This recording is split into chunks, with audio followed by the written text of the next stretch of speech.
ආනන්ද ශෝක නොකරන්න. මා මෙලොවට පහළ වූ එකම බුදුවරයාණන් නොවෙමි. එමෙන්ම අවසන් බුදුවරයාද නොවෙමි. මේ මහා භද්‍ර කල්පය තුළම තවත් එක් බුදුවරයෙකු පහළවන්නේය. උන්වහන්සේ ශීලයෙන් අනුමය, බුද්ධියේ ඵලයෙන් අග්‍රය, මානව දයාවේ ප්‍රතිමූර්තිය වන්නෝය. අත්‍යන්ත සත්‍ය පහදා දෙසා වදාරනු ඇත. නැවත බුදු සසුනක් අරඹනු ඇත.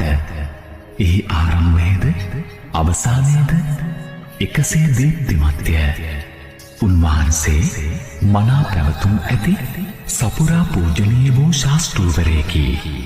මගේ අනුගාමික ශ්‍රාවකයෝ දහස් ගණනකි.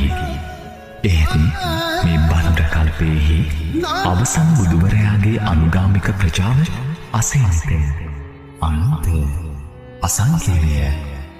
උන්වහන්සේ මෛත්‍රී බුදුරදුන් ලෙස දතය.